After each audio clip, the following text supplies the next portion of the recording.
Преди обед продължава. Следващата ни гостенка пази тайните на известните. Тя е от малцината. Виждали ги без капка грим. И аз съм ги виждал без грим. Тя е в София само за ден и първото интервю е именно в преди обед. Ето и нейна кратка визитка.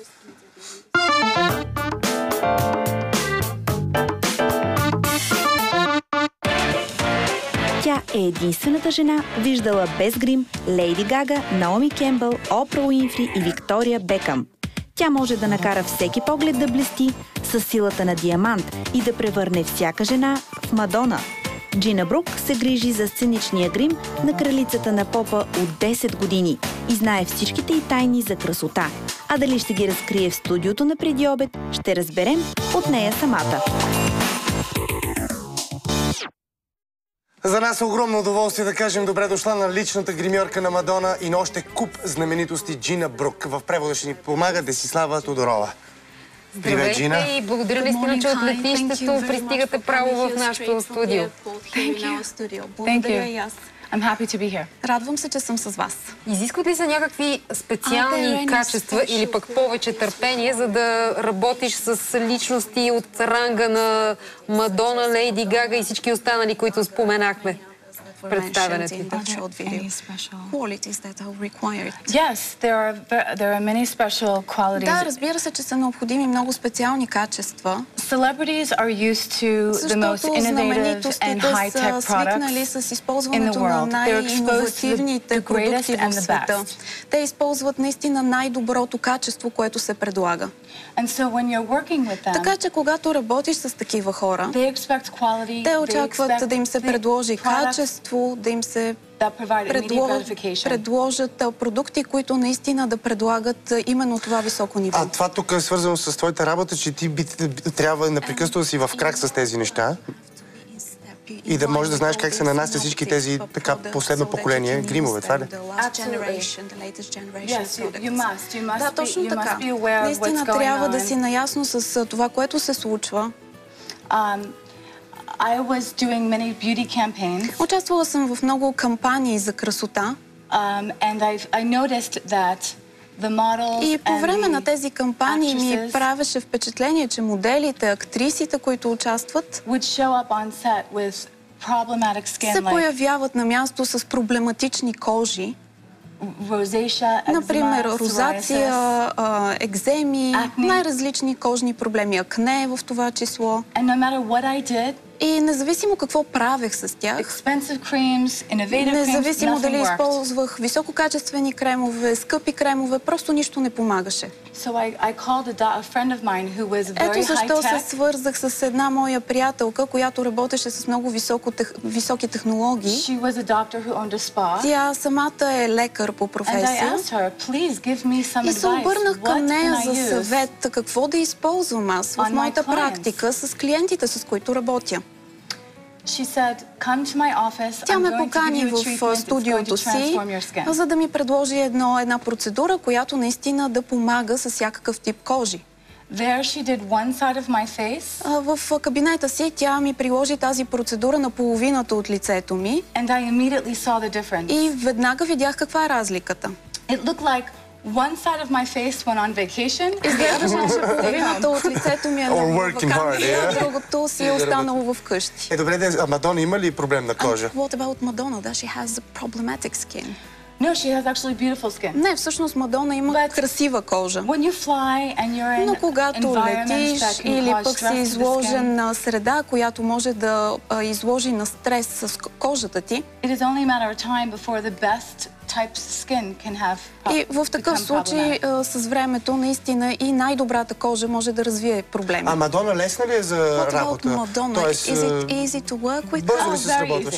Да, много е приятно, много лесно се работи с нея. I've worked with Madonna for over 10 years. Повече от 10 години вече работя с нея. Вие вече се познавате изцяло и няма нужда от малко с четката, така? So you need to simply to use your brush and everything's all right. It's not that simple. I always have to come толкова лесно. Трябва винаги да изработвам нещо иновативно, като техники, които да използвам и да й представям. Защото когато дълго време използваш един и същи продукт, понякога се оказва, че те вече не са толкова ефективни тези продукти. Но всъщност аз лично открих тази нова марка, която се използва за процедури за знаменитости. И този продукт наистина трансформира начина, по който използвам аз лично грима. Защото красивия грим започва с добрата и красива кожа. Предложих тази марка на всеки, започвайки от Кейти Пери, Джастин Тимбърлейк, Наоми Кембъл. И всички наистина се влюбиха в тази процедура и искат да им се прилага всеки път. Каква е тази? Тоест нещо специално? Не може да зададеш от тази продукта за Джастин? Да, наистина е една много специална процедура, която е и много ефективна.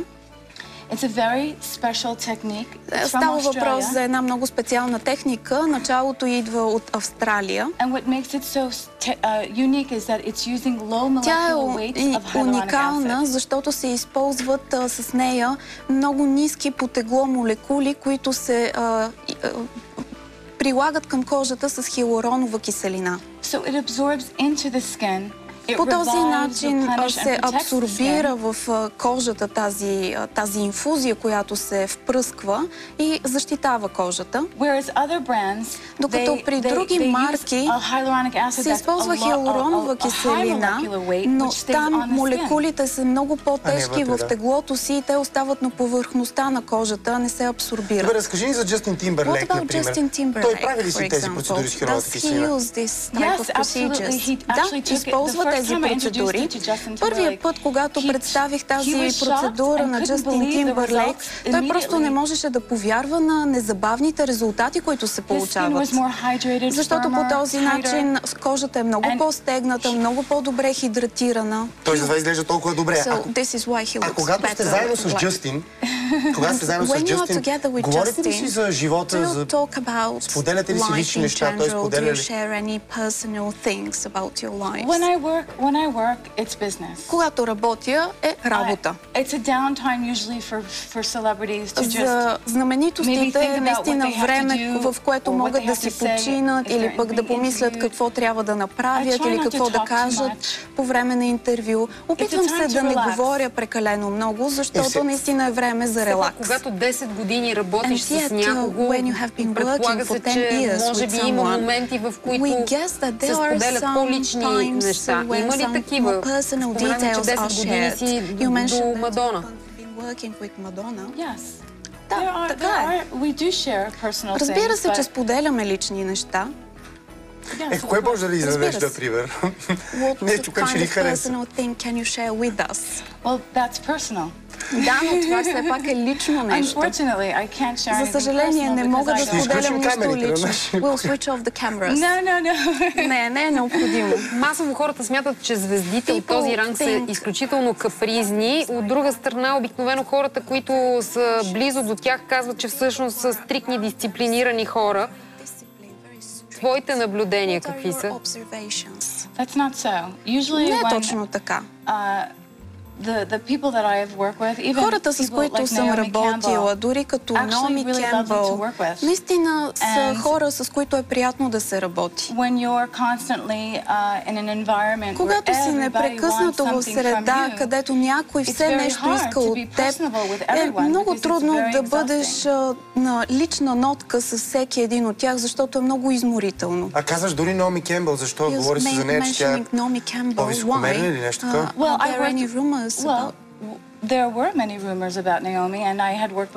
Да, разбира се, че се говорят най-различни неща, но аз лично няколко години работя с нея. Много е приятно да се работи с нея.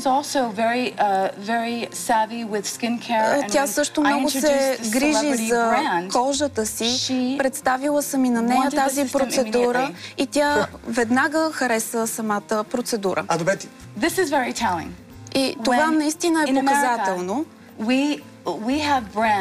Когато в Съединените щати има марки, които плащат милиони долари на знаменитостите, така че те да приемат като своя собствена съответната процедура и по този начин да засвидетелстват, че тя наистина е надежна.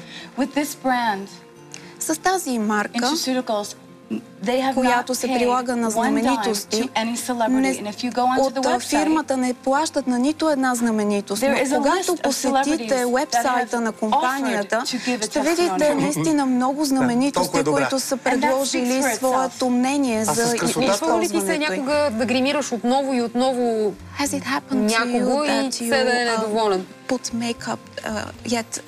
Again to a celebrity and this celebrity is unhappy with that. I've never had that experience. Не, всъщност не ми се е случвало това. But usually when you're doing celebrities makeup, но обикновено, когато гримираш знаменитост, знаеш, че как те искат да изглеждат. And sometimes it's not a collaboration. They tell you I want понякога ви казват, искам устните ми да останат неутрални, а да изпъкват очите. И това. They pay for that. Yes, I'm providing a service. Да, точно така. Добре, а с красотата върви любовта. Well, beauty goes hand in hand with love. Случва ли се някой така, точно известен, примерно Джастин или някой от тях, да се влюби в тебе, защото ти си красива? Аз мисля, че ти си много красива. Наистина. Благодаря. Аз съм и омъжена. Чудесно. That's great. Добре, някакви полезни съвети, които бихте могли да дадете на жените, които във всекидневието си имат много малко време, за да имат максимално добра кожа, грим. I think it's most important. Many people don't realize that they're dehydrated. Това, което много хора не осъзнават, е, че хората им е дехидратирана. And when you're dehydrated, а когато кожата е дехидратирана, то тогава се появяват много бързо бръчки, а също така и неравномерни, различни проблеми по кожата се появяват. Ето защо трябва наистина да се хидратира кожата, но с процедури, които позволяват на молекули с ниско тегло да се абсорбират от кожата и по този начин тя да изглежда наистина добре. Какво ще посъветвате някой така? Имате ли известен трик, който може да посъветвате нашите зрители, момичетата, младите?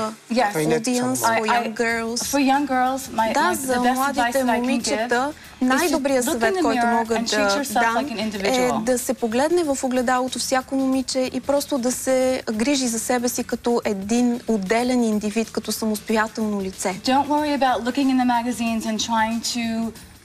Да не се опитват да копира от някое списание начина, по който изглежда някой друг, който е в списанието.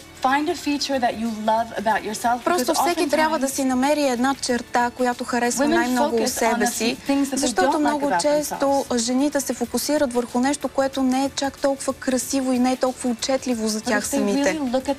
Но ако наистина се погледнат в огледалото и си кажат, аз харесвам устните си или харесвам очите си, трябва да изведат на преден план именно тази черта от лицето си. А какво ще ги посъветвате? Това свързано ли с, защото много млади момичета в България да се гримират така тежко, мога да кажа, през деня, още от сутринта започват с... Как може това да се коригира? Това е част от изразяването на себе си, с експериментирането с грим. Това е един процес, през който трябва да премине всяко едно младо момиче, за да може да се идентифицира. Да идентифицира собствената си индивидуалност. Аз също съм преминала през тази фаза, въпреки че съм гримьор. Не ползваш много грим, поне видимо така изглежда. I have everything on. It's just, it's applying less. Аз всъщност използвам всичко, но по по-малко количество слагам. Да, имаш руж. So you have rouge. I have rouge, I have concealer. Да, точно така. Имам всякакви гримове, руж, очна линия, подчертала съм миглите си. А кое да избягват, кое е хубаво да избягват жените в България и младите момичета, когато се гримират? Нещо, което е вредно. Нещо, което е вредно за като продукт. In terms of products. I think that they should be aware of ingredients in the products. Смятам, че най-вече те трябва да бъдат наясно с съставките във всеки един продукт, който използват. And girls should really start, you know, as hyaluronic acid. Например, хиалуроновата киселина е нещо, с което всеки се ражда. Когато видите едно бебче с красива кожа, гладка, всъщност това се дължи именно на хиалуроновата киселина, която е в кожата. И при бебетата наистина тази киселина е в голямо количество. Но с устаряването киселината се губи от кожата. И около 20 годишна възраст нивото на тази киселина започва да намалява. Ето защо младите момичета трябва наистина да започнат да използват различни процедури за превенция на намаляването на това количество. След това не да се започне на 30, 40 или 50 години, напротив, още от 20 години. Жина, за финал един малко по-личен въпрос. Ти от летището дойде директно в нашото студио. Преди това спомена, че живееш между Ню Йорк и Париж. Работиш с хора, които със сигурност те държат в страхотно професионално напрежение. Как си почиваш? Кога и как? How do you relax? When and how? I relax when I'm on the plane. Почивам си, когато съм в самолета и няма интернет връзка, чета книга. И всъщност това е моментът, в който си почивам. Почивам си и вкъщи. Наистина се опитвам да се наслаждавам на живота и когато работя, всичко е работа, но така или иначе обичам да се наслаждавам на живота. Благодаря ти, че даде първото си интервю в България за нас и ти пожелаваме приятен, макар и няколко часов престой в нашата държава. Поздрави на Мадона и на Джастин. To Madonna and Justin. Okay, thank you. Благодаря. Освен с грим, както Сашо спомена, красотата се, всъщност не знам дали спомена, но си е факт, че е така, се постига и с спорт. Постига се, Деси, с спорт.